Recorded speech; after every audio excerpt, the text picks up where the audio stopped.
यो हेर्नु त हाम्रो चौटीमा शालिग्राम ढुङ्गा माइलो बुवाको नाममा उहाँहरूले बनाउनु भएको साह्रै उपयोगी भयो यहाँ आएर बस्न पार्टी पौवाको रूपमा एकदमै उपयुक्त छ, राम्रो छ।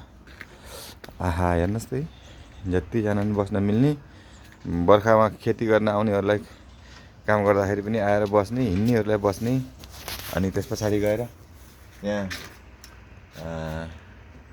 एकदम उपयुक्त ठाउँमा छ। मैले बुवाको नाममा बनाएको यो असाध्यै उपयुक्त ठाउँमा राम्रो छ, उपयोगी छ। अनि मैले बुवाको नाममा बनायो, यो धेरै राम्रो छ। यतापट्टि यो बस्ने ठाउँ भयो, अनि यतापट्टि फेरि यो हाम्रो पहिलादेखिको स्वामीको रुख थियो नि, स्वामीको रुख चौटी भनेर हामीले भनिन्थ्यो के अरे। चौटीमा फेरि वरिपरि घेरेर त्यहाँ पनि बस्न मिल्यो है, त्यहाँ पनि बस्न मिल्यो। अनि त्यसपछि पानी आएको बेलामा यहाँ यो एरियाकै लागि एकदमै उपयोगी राम्रो भएको छ। धेरै धार्मिक काम भयो, धेरै एकदम सामाजिक धार्मिक काम स्वर्गीय बुवाको नाममा सबैलाई धेरै फाइदा हुने खालको कामहरू उहाँहरूले गर्नुभएको रहेछ। एकदमै राम्रो भएको छ। हेर्नु त मजाले गर्न पाइने, यहाँ आउने, यी थकै लागेको बेला यसरी बस्न पाइयो। ल हाम्रो बुवाले स्वर्गबाट देखिरहनु भएको छ।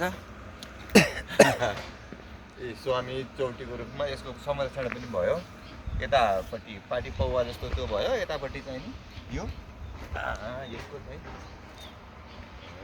बस्ने बटुहरूलाई हिँड्न मिल्ने। यहाँ त यो धेरै ठाउँको यो बाटोहरू हो, यहाँबाट धरमपानी जाने बाटो यही हो, दोहोरातिर जाने बाटो यही हो है, रिङ रोडै भयो। यहाँबाट आर्यवनिकतिर जाने बाटो हो।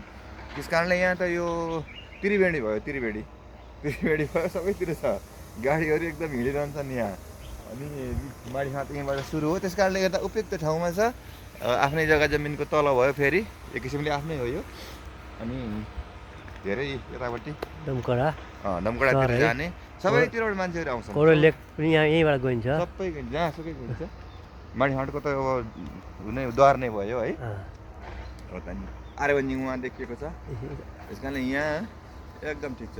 मेन कुरा बर्खामा हिँड्दाखेरि अब खेतीपाती गर्नेहरूलाई बस्नको लागि त एकदमै राम्रो भयो कि, ओत लाग्ने ठाउँ थिएन नि त है। ओत भयो मान्छेहरूलाई, भुरी बतास आएको बेलामा यहाँ काम गर्ने मान्छे आउनेलाई खाजा खाने बसेर खाजा खाने यताउता जानेहरूलाई एकदम ठिक छ यहाँ भएको छ। ल अनि असाध्यै राम्रो लाग्यो। ल है त हाम्रो स्वर्गीय माइलो बुवालाई फेरि सम्झेँ, उहाँको स्वर्गमा बास भएको छ। हस्।